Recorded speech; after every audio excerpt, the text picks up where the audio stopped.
ஆன்மீக பரிகார நேயர்கள் அனைவருக்கும் அன்பான வணக்கங்கள். இன்னைக்கு நான் பிரணவ வாஸ்து நிபுணர் சிவகு சத்யசீலன் சாரை தான் சந்திக்க வந்திருக்கேன். வணக்கம் சார். ஸ்ரீ குருப்பியோ நமஹா, ஸ்ரீ மாத்ரே நமஹா, ஓம் அகத்தீசாயே நமஹா. இறையடியார்கள் அனைவருக்கும் அன்பான வணக்கம். வணக்கம்ப்பா. சார், இன்னைக்கு என்ன டாபிக் அப்படிங்கிறத விட மக்கள் நிறைய கமெண்ட்ஸில் கொஸ்டின் கேட்டிருக்காங்க. ஸோ மக்கள் கேட்ட கேள்விகள் எல்லாம் ஒரு சிலதை நான் எடுத்துகிட்டு வந்திருக்கேன். ஏன்னா நிறைய வீடியோக்களில் நிறைய கேள்விகள் வந்திருக்கு. நிறைய பேர் நான் இவங்ககிட்ட இந்த கொஸ்டின் கேட்டுக்கிட்டே இருக்கேன், நீங்கள் பதிலே சொல்ல மாட்டீங்களே எல்லாமும் போட்டிருக்காங்க. உங்களுடைய நேரம் காலம் சூழல் அதெல்லாம் பார்க்கணும். நம்ம என்னைக்கு டைம் இருக்கோ நம்ம ஒதுக்கி அந்த கேள்வி பதில் நிகழ்ச்சி அப்படின்றத போடுறோம். அதில் ஒரு சில கொஸ்டின் நான் இன்னைக்கு எடுத்துகிட்டு வந்திருக்கேன். அந்த கொஸ்டின் கேட்கறதுக்கு முன்னாடி ஒரு விஷயம் நான் நேயருக்கு சொல்லணும். அது மட்டும் வித் யுவர் பெர்மிஷன் நான் சொல்லிக்கிறேன். என்னன்னா, உமா பத்மநாபன் அப்படின்ற நேயர் திரும்ப திரும்ப ஒரு கமெண்ட் போட்டுக்கிட்டே இருக்கீங்க சாருடைய எல்லா வீடியோக்கள்லையும். அது என்ன கமெண்ட் அப்படின்னா, நட்சத்திரங்கள் மொத்தம் 27 இருக்கு, ஆனா இந்த மேடம் 2 நட்சத்திரத்தை கேட்டிருக்கீங்க, மீறி இருக்கக்கூடிய 27 நட்சத்திரங்கள் என்ன பண்ணிச்சு, ஏன் அதை கேட்டு நீங்க மக்களுக்கு சொல்ல மாட்டீங்க அப்படின்ற அந்த கமெண்டை குருஜியுடைய எல்லா பதிவுகள்லையும் போடுறீங்க. உங்களுக்கு ஒரு தாழ்மையான வேண்டுகோள் நான் சொல்லிக்கிறேன். நான் எந்த நட்சத்திர பதிவும் இதுவரைக்கும் போடலை. இதுவரைக்கும் ஆன்மீக பரிகார சேனலில் குருஜியுடைய எந்த நட்சத்திர பதிவுமே வரல. நான் அப்படி ஒரு கொஸ்டினே கேட்கல. நீங்கள் நிறைய சேனல்ஸ் பார்க்குறீங்கன்னு நினைக்கிறேன். அந்த சேனலை பார்த்துட்டு அதில் அவங்க நட்சத்திரம் கேட்டிருந்திருப்பாங்க. அதை பார்த்துட்டு நான் கேட்டதா நினச்சி நீங்கள் எனக்கு அந்த கொஸ்டினை திரும்ப திரும்ப ரிப்பீட்டடாக போட்டுகிட்டே இருக்கீங்க. ஆனால் நான் இதுவரைக்கும் எந்த நட்சத்திர பதிவும் போடலைன்றதை உங்களுக்கு ஒரு தெளிவான விளக்கமாக கொடுத்துக்கிறேன். இப்போ மற்றவங்க கேட்ட கொஸ்டின்லாம் என்ன அப்படின்றத நம்ம பார்த்துடலாம். உங்களுடைய வீடியோக்களில் அவங்க இன்னும் நிறைய அந்த ஆக்சுவலி என்னன்னா, உமா பத்மநாபன் அப்படின்ற அவங்க ஒரு முதுமையான பெண் அப்படின்றத மட்டும் என்னால் உணர முடியுது. தனிமையில் சிக்கி தவித்திருக்கிறாங்க போல. அவங்களுக்குன்னு கணவரோ, கண்டிப்பாக கணவர் அவங்க பதிவுகள்லாம் பார்க்கும்பொழுது கணவர் இல்லைன்றது உறுதியாக தெரியுது. எந்த உறவுகளோடும் பற்று இல்லைன்றது தெரியுது. ஆன்மீகத்தை ரொம்ப பிலீவ் பண்ணுறாங்க. அந்த 4 to 6 பூஜை பண்ணுறேன், 4 மணி நேரம் பண்ணுறேன். அதாவது ஒரு கணவன் மனைவியாக இணைந்திருக்கிறதையோ, இல்லற மார்க்கத்தில் இருக்கிறதையோ, ஒரு கணவன் மனைவிக்குள்ளே இருக்கக்கூடிய தாம்பத்தியத்தை பற்றிய அங்கீகாரமோ அவங்களுக்கு பிடிக்கலை. ஸோ இது ஒரு எதிர்மறையான மனநிலை. அவங்க நிறைய இதை பார்த்துருக்காங்க. நீங்கள் இப்போ சொல்லி தான் நானே கேள்விப்படுறேன். ஆனால் அந்த ஸ்டாரை பற்றி சொன்ன விஷயத்தில் கூட அவங்க பதிவு போட்டிருக்காங்க. நீங்கள் சொன்ன மாதிரிலாம் இல்லையே அப்படின்னு போட்டுட்டு திரும்ப 27 நட்சத்திரத்தை பற்றி ஏன் சொல்லலைன்னு கேட்குறாங்கன்னா, அப்போ இது எந்த அளவுக்கு ஒரு விஷம் உள்ள மனம்ன்றதை நீங்கள் பார்த்துக்கணும். ஸோ என்னுடைய பார்வையில் என் வீடியோவில் யாருமே மேக்ஸிமம் நோ நெகட்டிவ் கமெண்ட்ஸ். ஆனால் இவங்க தேடி தேடி கமெண்ட் பண்ணுறாங்க. என்னென்னா, ஏதோ ஒரு அஸ்ட்ராலஜருக்கு ஃபேவராக இருக்கிறதுக்காக இன்னொருடைய உழைப்பையும் இன்னொருடைய நேரத்தையும் எளிமையாக வெட்டியாக உட்காந்து இன்னொருத்தவங்க உழைப்பில் சாப்பிட்றவங்க மட்டும்தான் வெட்டி கமெண்ட் பண்ண முடியும். உங்களுக்கு தெரியாதது கிடையாது. என் நேரத்தை நீங்கள் எப்படி துரத்தி பிடிக்கிறீங்கன்னு உங்களுக்கு தான் தெரியும். இந்த ஷூட்டிங்கை நம்ம 10 மணிக்கு எடுத்திருக்கோம், 1 மணிக்கு எடுத்திருக்கோம், 2 மணிக்கு எடுத்திருக்கோம். அப்போது மக்களுக்காக இப்போ உமா பத்மநாபன் தன்னுடைய சொத்தை ஊருக்காகவோ உலகத்துக்காகவோ எதுவும் எழுதி வைக்கல. அவங்க எந்த சேவையும் பண்ணலை. நம்ம என்ன சேவை பண்ணுறோன்றது சொல்லி காட்ட வேண்டிய அவசியமும் கிடையாது. அது பேர் தான் விளம்பரம் தேடுறது. நான் அதை செஞ்சுருக்கேன், கொடுங்கன்னு. நம்மளுடைய சேவை இப்போ என்னுடைய கமெண்ட்டில் என்னுடைய வகுப்பில் வந்த ஒருவரோ அல்லது என்கிட்ட ஜாதகம் பார்த்த ஒருவரோ அவர் தவறாக கமெண்ட் பண்ணியிருந்தா தான் நான் வருத்தப்படணும். அந்த மாதிரி ஏதாவது உங்களுக்கு ஏதாவது கமெண்ட் வந்திருக்கா? எதுவுமே இல்லை இல்லையா? கிளாஸுக்கு அப்பாயின்மெண்ட் இல்லைன்னு தான் உங்ககிட்ட வந்திருக்கிறது. கிளாஸுக்கு அப்பாயின்மெண்ட்டுக்கு உங்களை 1 மணிக்கு கால் பண்ணி கேட்ட வரை நீங்கள் சொல்லியிருக்கீங்க. அதனால உமா பத்மநாபனுக்கு நான் ஒரு அன்பான வேண்டுகோள் என்ன வைக்கிறேன் அப்படின்னா, உலகத்தில் பார்த்தீங்கன்னா நிறைய நல்ல விஷயங்கள் நீங்கள் அனுபவிக்காதது நிறையா இருக்குது. உங்களுடைய இயலாமையை நீங்கள் இங்கே தவறாக கொட்டி மக்களை திசை திருப்ப வேண்டாம். ஆகையினால அது உங்களுக்கு நல்லதும் அல்ல. ஒருவருடைய செயலையும் ஒருவருடைய வளர்ச்சியையும் ஒருவருடைய உழைப்பையும் லேசாக எடை போட்டால் அதுக்கு பேர் சனி காரணம். ஏற்கனவே என்ன கர்மாவோ நம்ம எந்த நிலையில் இருக்கோன்றது நமக்கே தெரியும். அதை மேலும் என்ன பண்ணிக்க வேண்டாம்னா வளர்த்துக்க வேண்டாம். ஒரு குருவினுடைய வருத்தம் நானும் கிடையாது, யாருடைய ஒரு உழைப்பையும் ஒருவருடைய பேச்சையும் நம்ம கேலி பண்ணுறோம் அப்படின்னா அது சனிக்கர்மாவை வளர்த்து பிரம்மஹத்தியை உருவாக்கிவிடும்.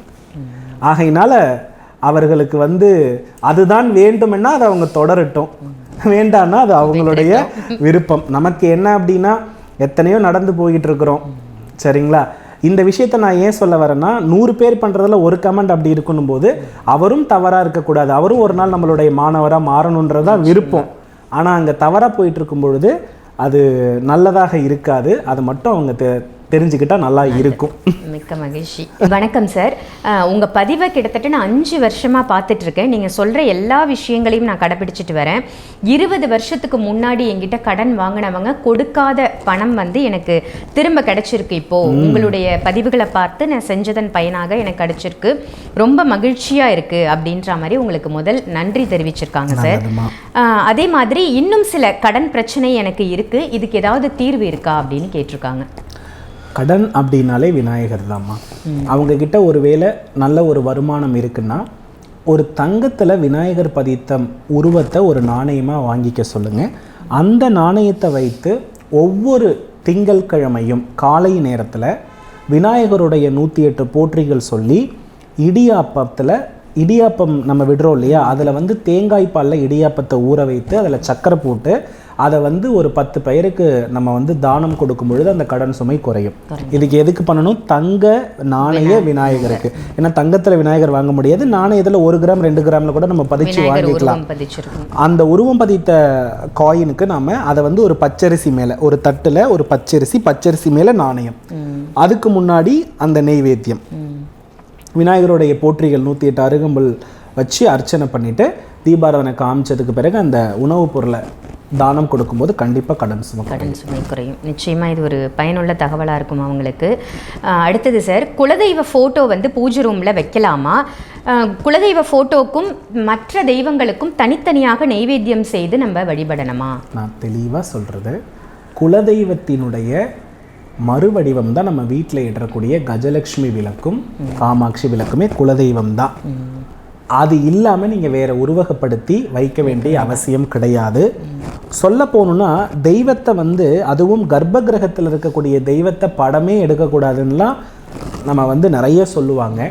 அதனால் அது படமாக வைப்பது அந்த அளவுக்கு நன்றென்று. குலதெய்வத்தை வந்து அடைச்சி போடக்கூடாது. ஆகையினால காமாட்சி விளக்கையே குலதெய்வமாக நினைத்து பெயரை சொல்லி ஏற்றுங்கள், குலம் விளங்கும். கனவு சார், மேகத்தில் யானை உருவம் மீன் உருவம் அடிக்கடி நான் பார்க்குறேன், அதற்கு ஏதாவது விளக்கம் கொடுங்கன்னு கேட்டிருக்காங்க. கண்டிப்பாக. கணவர் வெளிநாட்டில் இருப்பார் போல. கணவர் வெளிநாட்டில் இருப்பவர்களும் கணவன் மனைவிக்குள்ள ரொம்ப தூரத்தில் இருக்கவங்களுக்கு இந்த மாதிரி கனவுகள் வரும். ஆனால் இது ஒரு செல்வ குறியீடு தான். அதனால் நிச்சயமாக அவங்களுக்கு வந்து ஏதோ ஒரு குறிப்பிட்ட காலகட்டத்துக்குள் அவர்களுக்கு தங்கமோ அல்லது புதிய நிலப்புலன்கள் வாங்குறதுக்கான வாய்ப்பையோ இந்த கனவு உருவாக்கி கொடுக்கும். நிச்சயமாக. அடுத்தது சார், பிள்ளையார் கோவில்ல இருந்து விளக்கு ஏற்றி வருவது போல் நான் வந்து கனவு கண்டேன். அது ரொம்ப நல்லது. வீட்டில் வந்து செல்வ வசியம் மிக சிறப்பாக இருக்கும். வீட்டுக்குள்ளே வர மாதிரி இருந்தால் ரொம்ப நல்லது. அது வேற யாராவது விளக்கு எடுத்துட்டு நம்ம வீட்டுக்குள்ளே வர மாதிரி இருந்தால் அதை விட மிகப்பெரிய சிறப்பு. அதனால இது ரொம்ப நல்ல கனவு தான். இவங்களோட ஹஸ்பண்டுக்கு வந்து ஜாப் இல்லையா சார், வேலை கிடைக்க ஏதாவது வழிபாட்டு முறை கேட்டு? கண்டிப்பாமா. சுயம்புவாக இருக்கக்கூடிய சிவபெருமானை ஞாயிற்றுக்கிழமையில் காலையில் 9 மணிக்குள்ள செம்பருத்தி பூ அல்லது ரோஜா மலர் தானம் தந்து வணங்குவது ரொம்ப நல்லது. அப்படி இல்லைன்னா சிவாலயத்தில் இருக்கக்கூடிய விநாயகருக்கு அருகம்புல் மாலை 7 செம்பருத்தி பூ கொடுத்து ஒவ்வொரு சண்டேவும் நம்ம காலையில் 9 மணிக்குள்ளே 7லேருந்து 9 மணிக்குள்ளே வழிபாடு பண்ணுறது ரொம்ப நல்லாயிருக்கும். உடனடியாக ஒரு 3 வாரத்திலே நல்ல ரிசல்ட் இருக்கும். வேலை கிடைக்கும். இதே இப்போ குலதெய்வத்தை பற்றி கேட்டிருந்தாங்க இல்லையா, அதே மாதிரி இன்னொருத்தவங்க என்ன கேட்டிருக்காங்கன்னா, வணக்கம் சார், உங்கள் நிகழ்ச்சி அனைத்தையும் நான் தொடர்ந்து பார்த்துட்ருக்கேன் அப்படின்றத சொல்லியிருக்காங்க. எல்லாமே பயனுள்ள கருத்துக்களாக இருக்குது, ரொம்பவே நன்றி அப்படின்னு தெரிவிச்சிருக்காங்க. ஒரே நாளில் முருகருக்கு அபிஷேகம் மற்றும் மகாலட்சுமி பூஜை, குலதெய்வ வழிபாடு இது எல்லாத்தையும் நான் ஒரே நாளில் செய்யும் பொழுது தனித்தனியாக 3 தெய்வங்களுக்கும் பிரசாதம் செய்யணுமா, இல்லை ஒரே பிரசாதத்தை வந்து 3 தெய்வங்களுக்கும் வைக்கலாமா? கண்டிப்பாக 3 தெய்வங்களுடைய பெயரை உச்சரிக்கும் பொழுதும், இப்போ மகாலட்சுமி மந்திரம் படித்தா அதற்குரிய நைவேத்தியம், விநாயகர் மந்திரம் படித்தா அதற்குரிய நைவேத்தியம், குலதெய்வத்தை வழிபட்டு அதற்குரிய நைவேத்தியம். நீங்கள் எத்தனை கடவுள் வார்த்தைகளை சொல்லி அந்த தீபத்தில் ஆவாகனம் செய்கிறீர்களோ அத்தனை நைவேத்தியம் வைத்தே தான் ஆகணும், தனித்தனியாக தான். அதனால தான் நான் நிறைய ஃபோட்டோ வைக்க வேண்டாம்னு சொல்கிறேன். புரியுதுங்களா? எந்த தெய்வத்தை கூப்பிடுறோமோ அந்த தெய்வத்துக்கு மட்டும் வச்சா போதுமானது. எத்தனை முறை நம்ம ஒரு நாளைக்கு நான் வந்து விநாயகர் அஷ்டோத்திரம் படிப்பேன், அதுக்கப்புறம் சிவ அஷ்டோத்திரம் படிப்பேன், அம்பாள் அஷ்டோத்திரம் படிப்பேன்னா எத்தனை அஷ்டோத்திரம் படிச்சிருக்கீங்களோ அத்தனைக்கு நைவேத்தியம் இருந்து தீபாராதனை இருந்து தான் அதுக்கு முழு பலன். அதனால் அதை வந்து கரெக்டாக பார்த்துக்கணும். கண்டிப்பாக சார். நல்லதுமா. வெற்றிவேல் முருகா. ஆன்மீக பரிகாரம் இந்த சேனலை லைக் பண்ணி ஷேர் பண்ணி சப்ஸ்கிரைப் பண்ணிக்கோங்க. குருஜியினுடைய பதிவுகள் உங்களுக்கு தினம் தினம் உங்களை தேடி வரும். அதே மாதிரி குருஜியை நீங்கள் நேரில் பார்க்கணும், அஸ்ட்ராலஜி வாஸ்து ரிலேட்டடாக உங்களுக்கு இருக்கக்கூடிய சந்தேகங்களை கேட்கணும் அப்படின்னாலும் வீடியோவில் தெரியிற நம்பருக்கு கால் பண்ணி அப்பாயின்மெண்ட் வாங்கி சென்னையில் நீங்கள் குருஜியை சந்திக்கலாம். இதே மாதிரி வேற ஒரு நல்ல நிகழ்ச்சியில் உங்கள் எல்லாரையும் சந்திக்கின்றேன். நன்றி, வணக்கம்.